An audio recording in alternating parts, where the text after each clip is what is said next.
Hey, everybody. I'm David Bloom with Next TMT Talks and with my co founder, Daniel Frankel, here on our new weekly podcast partnership with Media Play News. These are more focused conversations than we typically engage in on Sundays. And we're going to get right to it. Real quickly, an update on the biggest merger in Hollywood for 6, 7 years now. Warner Brothers is up for sale. You may have heard. Netflix is changing their bid to an all cash deal as a clear response to some of the shifts that have been happening in the Paramount Skydance bid. As Larry Ellison finally said, okay, fine, fine, fine. I'll personally guarantee all the money, though it still remains highly levered and critique by them. At the same time, Paramount Skydance has filed a lawsuit to try to go discovery hunting for any incriminating information they may find. The tender offer is still set to expire, I think, on the 21st, I believe, of this month. So we'll see how this continues to play out because no lawsuit will open up all of that stuff anytime soon. Also, CNBC today, a couple of regulars on the sort of most popular midday show for CNBC, Joe Terranova and Steve Weiss, both guys who run investment vehicles, both said, I don't get it. I don't understand why Netflix wants to do this. I think they're kind of missing some of these issues here personally I think we've about, moved beyond that. yeah. They're committed. They just went all in today. I think Well, earlier. Netflix went all in, but that doesn't mean investors went all in, and that's what I think is interesting.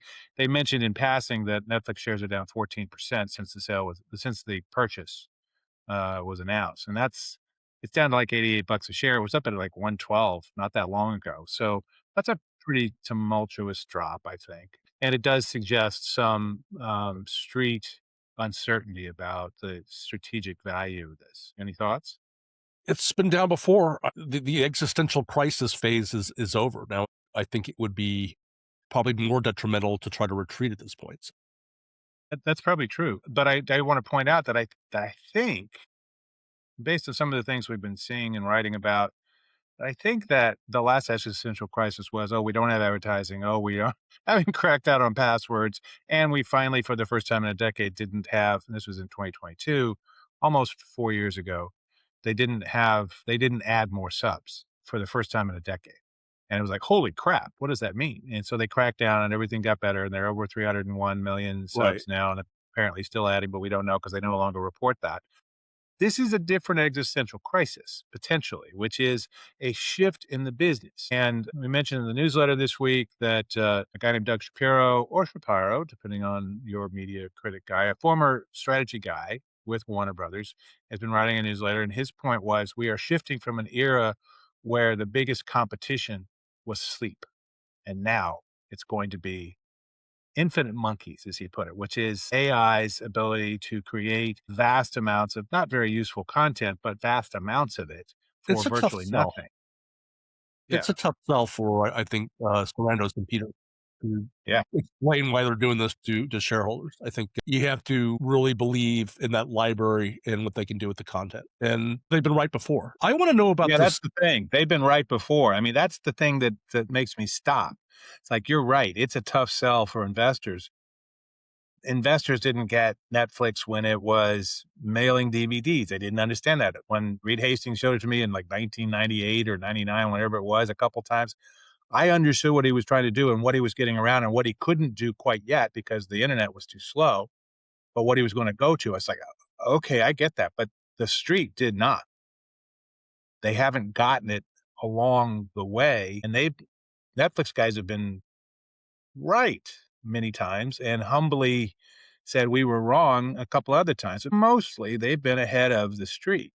So I'm kind of like, I got to I pay wonder, attention. in terms of the investor reaction, I wonder how much of it has to do with the process itself. It looks long and intractable. You have the president coming out and retweeting or truth socialing a article from OWN saying that Netflix is trying to dominate the culture last week, and everybody read into that.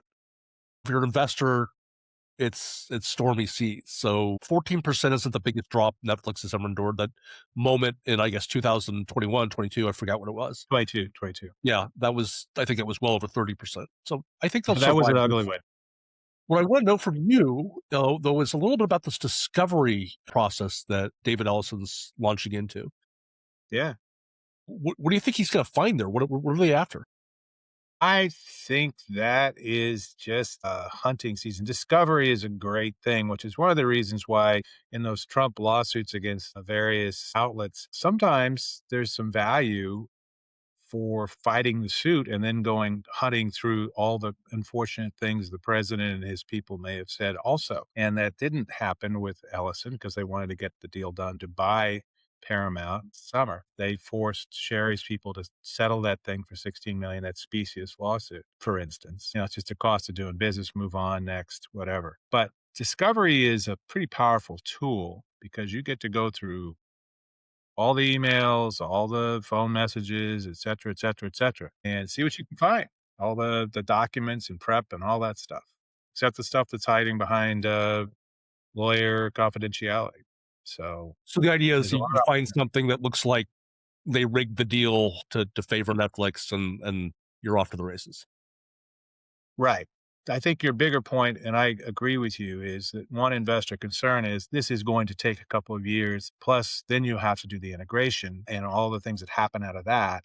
So you're talking about a significant devotion of time, money, attention Right. at a time when the business is going through big changes. And Netflix has been able to skip along quite happily, avoiding a lot of that stuff, doing its own thing in its own way very successfully. And now it's going to be busy dealing with all this stuff for probably a couple of years. And that's assuming Right. it all works out, right? It takes a lot of focus to launch things like ad-supported tiers and, enforce sharing bans and stuff like that. And if Yeah, something like that needs to be done again, their bandwidth is being consumed for the next 600, 900 days by this intractable process with lawyers and the federal government. So, yeah, you can see where some investors are wary of it. So, absolutely. It's interesting. One of the pieces that the fine folks over at Moffett Nathanson wrote that I found particularly interesting in the last few days, noting that among the companies and the beneficiaries of this whole process, the biggest one obviously is Warner Brothers shareholders who saw their shares go from $12 a piece to $29 a piece and might be slightly more than that whenever the deal closes for whomever. Well, they're certainly going to do just fine. But the number 2 on that list might be Disney because it's got all this IP and all these great things it can do. Now, they're edging into the future with Bob Iger's latest thing. You ran across a little bit of stuff from Hub Entertainment Research, who does really interesting stuff. They asked people, I guess last month, would you be interested? There was a whole thing about using AI and disclosures about the use of AI in creative processes, and do you use AI and all that. And at the end, they had a question like, basically, what would you think if you could use AI legally to play with like Disney characters? And this was 2 weeks before Disney and OpenAI's Sora announced that 200 Disney characters will be available to play with, and the results will be available on Disney Plus. So this is 2 yeah, weeks before that, and it was huge, right? The support for it was really substantial. So it wasn't even a real. that's really interesting for you to notice that. Yeah, that was really prescient of Hub. I guess what stands out to me is the amount of interest and experience with generative AI tools that this survey reveals. Yeah. Folks are comfortable with it. They like it on an increasing level. Hub asked the survey body, have you used generative AI tools? 57% said yes in 2024. 73% said yes in 2025. Yeah. That's an indicator of Well, a I think, yes, part of it is businesses have rushed pell-mell into this. They haven't overwhelmingly, the studies suggest that they haven't had great results, but they've rushed pell-mell, so people have had to use it. As a result, they've had in work to often come up against it. Sometimes they found it quite productive. I'd be interested to see how much they're using it for creative purposes or for their own stuff. I'm guessing there's some age uh, tiers here. So yeah. younger folk, oh yeah, I've been using it since 2023. When ChatGPT came out, ChatGPT 3 came out. Things like that. versus somebody who may be a little older who's like, I don't use this stuff. I'm guessing there's some differentiation there, but the real question is, are you using it for work? A lot of times we're finding in work that people used it early on and it sucked and then they didn't go back and use it, but the tools are a lot better. In the last year, this stuff is improving so quickly. It's really crazy. Claude code is really turning into a thing, and Anthropic makes Claude. And Anthropic is a really interesting, but Claude can write code now at an extraordinarily sophisticated level, and they've done lots of tricks to deal with that. And now they just released a co-work app that will do things like rename all the files in a folder so you don't have to go through and do that one by one, stuff like that. It'll clean up your desk. All these scut work things that actually would be useful for you to have done by something that doesn't think it's mindless because they're kind of mindless. So we It see tools doesn't. like that. Yeah, the age issue would be. I'd like to see that more broken down. They interviewed 2,500 U.S. consumers aged 16 to 74 in November of last year. Yeah. Good range, but like a little granularity if possible on the age differentiation because I suspect it's pretty substantial. Right.